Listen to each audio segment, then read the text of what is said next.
আল্লাহর কসম, অনেক কষ্ট নিয়ে আজকে মন থেকে বলতেছি, আজকের পর থেকে উমর ভাইয়ের বিরুদ্ধে যেটা কিছু বলবি ওরে আমি দেখে নিব। তোরে ভয়েসটা দেওয়া উচিত ছিল। আল্লাহর কসম, আজ থেকে যে ইসলামের বিপক্ষে কথা বলবে তাকে জায়গায় জিন্দা পুঁতে ফেলা হবে। তা না, তুই কি বললি? তুই ওমরের যদি কেউ কিছু বলে তো তুই তারে দেখে নিবি, তাই তো?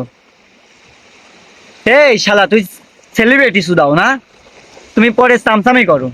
তুই হুজুর মানুষ, তুই ইসলামের পক্ষ নিয়ে কথা বলবি, মানুষকে ভালো ভালো কথা বলবি, মানুষ জানে তোর কথা শুনে নামাজ কালাম পড়ে, তোর কথা শুনে জানো কিছু খারাপ মানুষ ভালো হয়। তা না, তুমি ভণ্ডাম ওঠা পাও।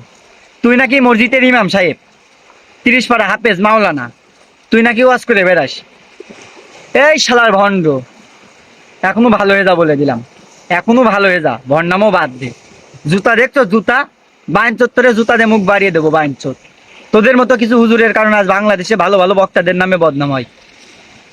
ভালো হয়ে যা বাইন চোত, এখনো ভালো হয়ে যা। তুমি শ্যাম্পু লাগাই বেড়াও, তুমি 14ই ফেব্রুয়ারিতে মানুষের ভালোবাসা দিবসের শুভেচ্ছা জানাও। এই বাইনচোদ, তোর এখানে কি উচিত ছিল? হ্যাঁ, তোর উচিত ছিল 14ই ফেব্রুয়ারিতে জুম্মার দিন মানুষকে জুম্মার নামাজ পড়ার দাওয়াত দিয়া। 14ই ফেব্রুয়ারিতে ছিল শবে বরাত, মানুষকে 12 রাকাত নফল নামাজ পড়ার দাওয়াত দিয়া। তা না, তুই কি বললি? 14ই ফেব্রুয়ারিতে ভালোবাসা দিবসের দাওয়াত দিলি। বাইনচোদ, জুতা দিয়ে মুখ বাড়িয়ে সেলাই করে দেবো, বাইনচোদ।